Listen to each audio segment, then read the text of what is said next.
what's the biggest misconception about prison? What'd you say? What's the biggest misconception about prison?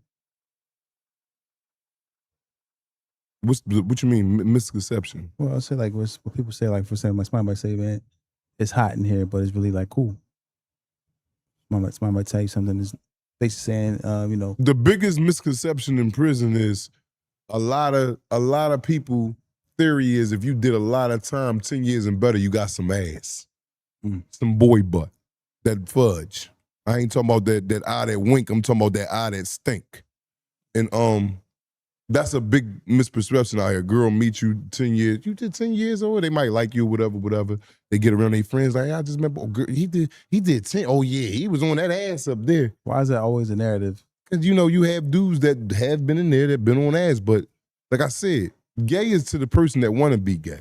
Everybody not running. If you on a yard of 2,000 people, it's like 5-6 people probably on that whole yard that's on ass. And the rest probably hiding it that is on ass. But that's a myth. If you did over 10 years, you done had you a boy. No, that's a goddamn lie. There's men that been in there 40, 45, 50 years still in there right now and ain't even thought about a boy in a sexual manner. Yeah, I get it. It said, Dark Beauty said black was banned in the hole, not on duty. The hardest part. No, because sometimes being in the whole dark skinned beauty is a relief. Why I say that? When you want an active compound meaning that shit is going down all day long at the jail you at. When you hear a person say, damn, I was at an active yard, he's basically saying that I was at a wild jail. That's AKA for wild jail. And when you go to the whole or lockdowns, like sometimes when they call a lockdown, institution lockdown, I used to be happy as shit, especially if I had food in my locker. I ain't got to go to school. I ain't got to go to work. And then you got to remember, doors open up 6:30 in the morning. You can't be in your bed. Nap time over with. Nap time is only when they lock them doors. So you be a little relieved to get a couple days locked in. You bringing me my food or I got my own food in there, especially if you got a good celly. You and him lock that door, I get with y'all tomorrow. You know what I'm saying? So you be a little bit, that wasn't hard. At first, dark skin beauty, when you first start doing whole time, it's something that you got to get, something you got to adapt to because ain't no human used to being captive. Look at, no animal is. Dogs, cats. You leave a dog in a cage for a day and let it out, that shit gonna fly south. That motherfucker run for 10 minutes straight. Ain't nothing used to being captive. So, but one thing that's great about the human, we can adapt. And you got some people that don't adapt. They lose their mind and kill themselves in there. But I have adapted and that became like the times when, it be times I'd be like, yeah, I wouldn't mind a lock-in. And go ahead and lock us down for 2 weeks. You get you some good sleep and all that. The warden. Have you ever met the warden at every prison you was at? And then are they frequent in the jail? Yes, the warden comes to the kitchen. Remember I told you every Wednesday in every institution all over the United States of America, FBOP, Federal Bureau of Prisons, is we call it the Horse and Ponytail Show Day. Wednesdays at lunchtime, everybody is at mainline. From the warden to the captain to SIS, all these sergeants, all these counselors, all these unit managers, the doctor, head of the dental, or the medical department, the R&D department, the head of R&D, because dudes have questions for everybody. So every Wednesday, they have to be there mainline lunchtime. Wow. This is all over the FBOP. You will see everybody that you were looking for or wanted to see on that Wednesday, unless they was on vacation. Make sure y'all hit the like button, and if you're able to, become a member and a subscriber, man, because once these episodes drop, you get to see them first if you are a member. So don't forget to become a member, and don't forget to hit the like button. And also, if you want to send any donations, you can actually donate through the chat. But please, most importantly, hit the like button, y'all. Thank you so much. Oh, man. For you and being, involved in the prison and seeing all these things going on, because we heard stories about people being hostile, like the guards beating up the inmates, and then the guard the white shirt walked to the block, and the officers had already the warden walked to the block after the officers had already assaulted an individual, or the warden may come through the block and a guard who may be maybe a behind hole. Normally, he changes it up when the warden comes around. Yeah. Everybody getting compliant when the warden come around. Everybody. Guards, inmates, everybody get compliant because the warden is going to do his job. He runs this prison. The orderly running of the prison falls on his shoulders alone. Him and the captain. The captain is the security of the prison, the federal system. But the warden has any final say on anything. Wow. So it's like the jail is ran in a system. Is a system basically. Yes, it's definitely a system. And that's why it's hard to escape. Like one door got to close for the other one opens. Like when you doing like cop outs, like you got grievances, like you just can't walk up to the warden and give him a grievance. You got to go through protocol. Because if you walk up to the warden and be like, warden, I got a grievance I want to get, he'd be like, did you go to follow protocol? You got to go through a unit team, which is your counselors first. If that don't work there, you got to go take it up, lieutenant. If that don't work there, white shirt or captain. Then you get to the warden. You just don't go past, because he's going to ask you, did you follow the protocol? Did you go through the chains that you had? BP1, BP9s, a 10, give me a 10. These are different grievances that you can fill out and file while you're in there if you have a grievance about something that's occurring with you in the prison system. Wow. Describe to me, if you could, how a type of conversation you would have with your girl if you were trying to get her to come to the jail this weekend. Like it's Monday, trying to get up there by Friday. Oh shit, baby, is you coming up this week? First of all, I gotta make sure that everything is you working. You know what I mean? What you got going on this weekend? The kids got anything coming up? Like, and then especially if she know the visits is on these days. You know what I mean? You're gonna have to plan ahead of time. You gotta plan, like if it's a week ahead of time, it basically falls on the person out in the street. Because you could do all the planning you want to. Because a woman could be right there ready. She packed up, it's Thursday night, she got all her stuff ready to take the road trip. Boom, wake up tomorrow morning, 2 flat tires. You know what I mean? She didn't expect that. She didn't cause that. She didn't see that wake up a boot on her car. Yeah, that's drunk. Now you like, dang, she ain't, that motherfucker $1,400 to get off. And she was just ready to take $400 up there to the visiting room where you could be eating. That shit over with that day. Mm-hmm. So it's basically on if everything goes right with my girl that's out there. I want to say something else too as well. Like outside of the truck drivers and whatever, anybody that's listening to the podcast, anybody that's working, anybody who's not at work, whatever you're doing, you listen to the podcast, shout out to you. We appreciate the support because I don't want to make it like, but shout out to my truck drivers as well. Shout out to people that's working in the kitchens and working wherever they're working at, who are listening to Tales from the Jails. You know, thank y'all. Oh, wow. So prison is a place where, as we know, it turns into so many different personalities in jail, where it can turn so violent because inmates and people and prisoners are not getting their proper commissary, things that they need. You know what I'm saying? Mm-hmm. But yeah, shout out to everybody in the chat, see everybody tuning in to everything that's going on. So for you, right? And coming home from doing this 22 years, whatever, in the feds, and like you said, the last 18 months was as difficult for you. Describe that to the audience, like that 18 months, like getting to the federal jail, and knowing you're gonna be there for the next damn near 2 years. For one, it was the only relief I had is it wasn't gonna be a long time.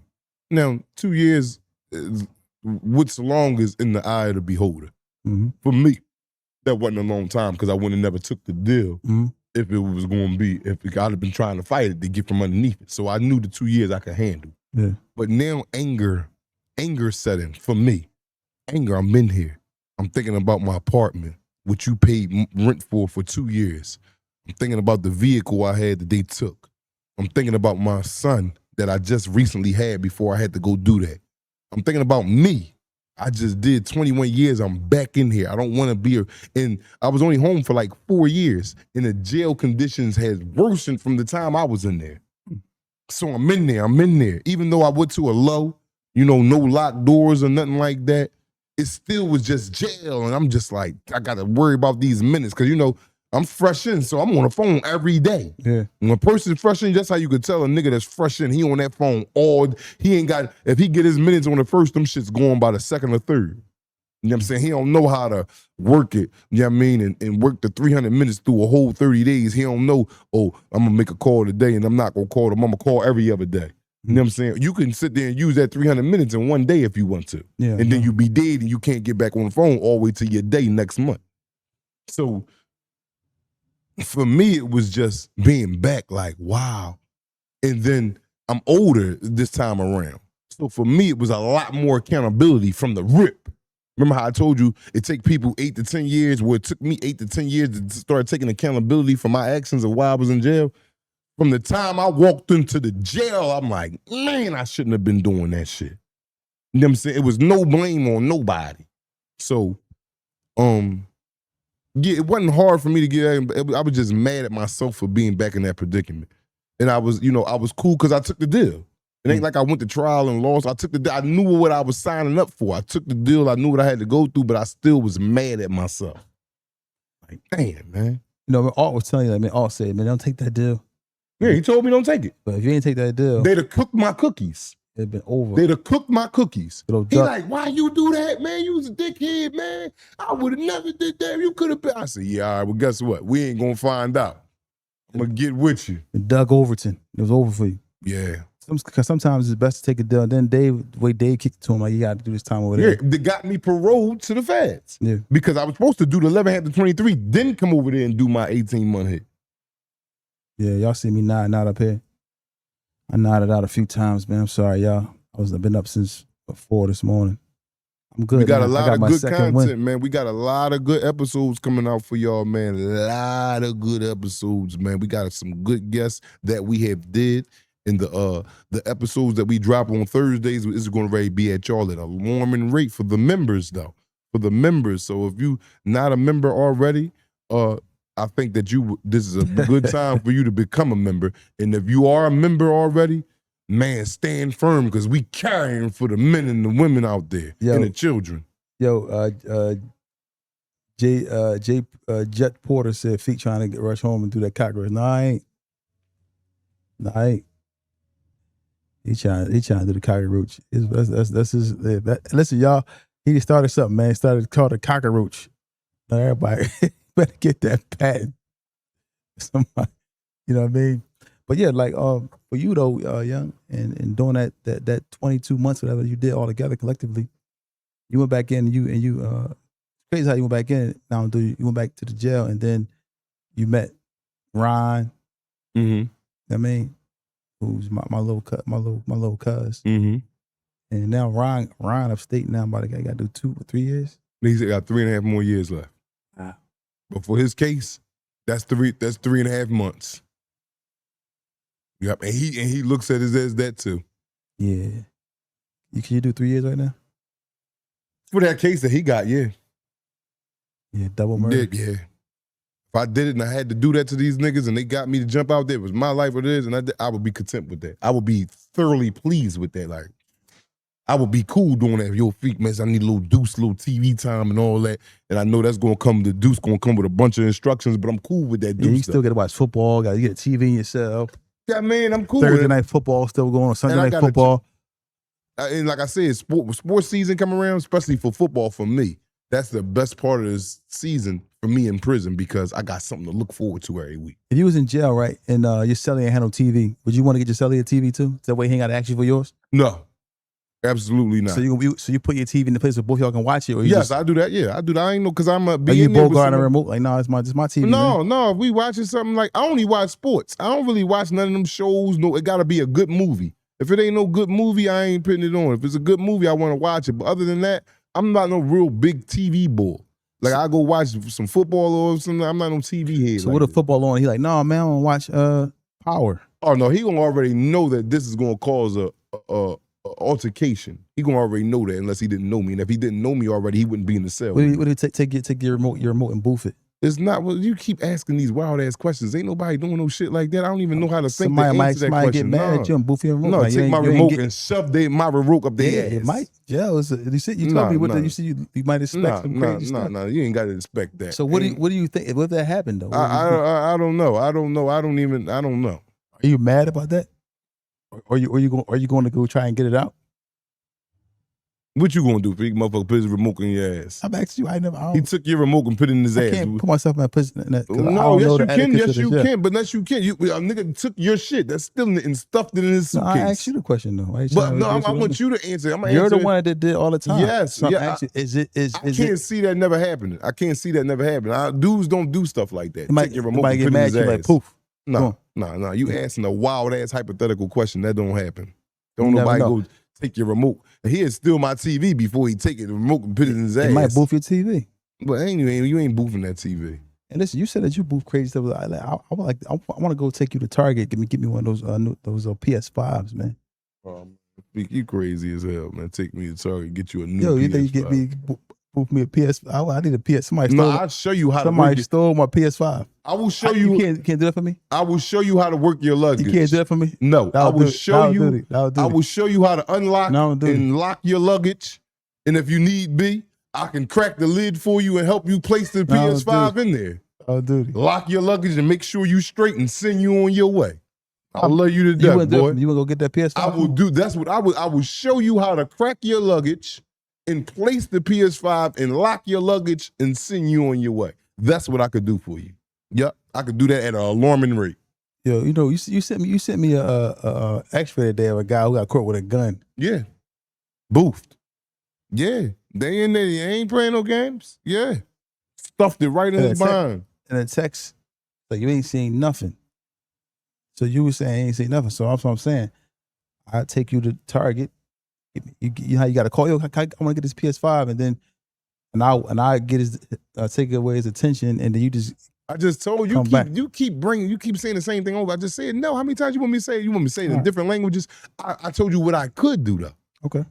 We can. We could practice in here. We could practice. No, dude. No, I'm just saying. If you want to get this PS5 so bad, I will make sure you get that. You could get two of them. I will make sure that your luggage is deep luggage. Now I'm duty. And get you to the store and get you home, man. Be like, everything cool. You got 4 remotes? You good. You ain't got to worry about nothing. But listen, on a serious note though, right? Yeah, on a serious note. Netflix on you is on a serious note. Boy had a firearm. Yeah, he had a 9 Taurus. 13 shots, 1 in the head. Yes, he did. Oh, dude. And if it wasn't for that metal detector machine, he would have got that inside the facility. How the hell did he get the? You know how a firearm is shaped? How did he? What would have went off on? Well, ain't nothing in there to pull the trigger. Might have clenched wrong or something. Clench. Yeah, clench ain't pulling the trigger though. The clench tightening up on the gun. Yeah, like. Nah, man, you gotta get inside of the trigger guard and put. Nah, it ain't nothing going inside the trigger guard. Yeah, I would be scared about that. The only thing you could have did is clench so hard that with a release button for the gun, you could have got the clip out. You clench so hard, your shit clenching to the button, and the clip then popped out, and that's about it. Wow, it's crazy, man. It's a crazy, right? Like to even attempt to do that, man. That's just crazy, man. Crazy, y'all, man. Yeah, we got to switch the subject, man, D-Mac, because this guy, man, he never ceased to amaze me. I was thinking he might have said, I got you. What? Take me to Target right now. I thought he was gonna say something. He could have said, he might have said that, but now he acting crazy because everybody out here watching. I don't act crazy about that. I know that you want to get that motherfucking luggage pack. You just sold it. You either want a cockroach or you want a PS5, a new one.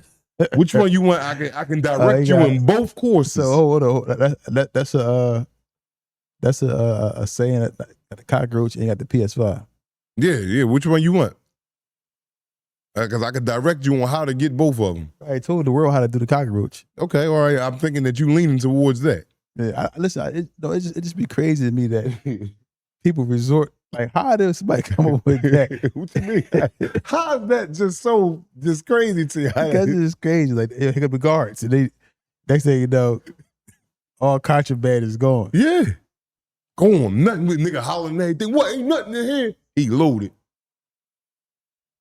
Got rid of it. You got to do what you got to do in there, man. Wow. No, it's a crazy world, man. But the thing about it too, though, is like, it's like anything. It's like being in the wilderness. You're going to adapt to your surroundings. Mm-hmm. Mm-hmm. You will adapt. You're going to have some trials and tribulations the first, whatever, but you will start to slowly slow down and be like, okay, this work like this. The body forces itself to do it. You have to. Yeah. Wow.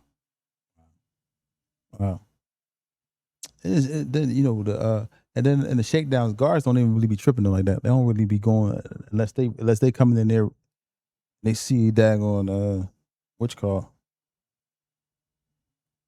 and they come in there and they see something where it's evident that you poofed, and then they'll what do they do? They have evidence. They have evidence. What do? They take you to a dry cell. A dry cell is a cell with no beds in it, no toilet, no sink. It's a hole in the floor. A hole that's just you got to clean out the hole if you put something in the hole. And then they got a camera on you 24 hours a day. And then they put you in there with like a pair of drawers on, nothing else. Either drawers or probably sometimes they put you in there naked. And they leave you in there for 24 hours. No blanket? No. No pillow? No, nothing. They leave you in there for 24 hours, from 24 to 72 hours. It might be 72 and hours. Is it cold in there? Yeah, it's cold as a motherfucker in there. And you in there just naked with they ain't letting you out until you shit. And then the shit, but I had a homie that they still locked him up though, but he got away with it. He shitted, dug the balloons out his shit, and swallowed them again. No, right there in front of their face because they see everything. They got the camera on you. And then it ain't no running water, ain't nothing you can flush it in. So once it came out, he just went back in the hole, grabbed them, and looked at the camera and popped all the balloons again. Like, come on. They like, man, that's all right. Go ahead, man. Yeah. You got it. Yeah. I probably would have said, I'm cool too. You know what I mean? But yeah, like. Yeah, Feek setting that joint up tonight. You know, we see Feek think he got all the sense. We hip to his dog ass. No, I ain't doing that. You and that motherfucker, you come running in with the raid spray like, she like, what's that? Like, you all, cockroach. You get there, like, get there, cockroach. She done got you. You like, everybody in the crib doing cockroaches. What you tell her, like, yeah, this stomp me out. Nice. Stomp on cockroach. No, because then you can't get it done. You stomp on it, the legs ain't gonna be up like that no more. No, you gotta spray it. That's when they get on his back and go up. Okay, so that can't be that's why you gotta have the spray. A position can't be the stomp on the cockroach. No, not this position. The spray got to be the spray only because the spray touch them and they get them and they roll on their back and curl up. Wow. Yep. Yeah, man. It said 215 actually said Feek trying to get buggy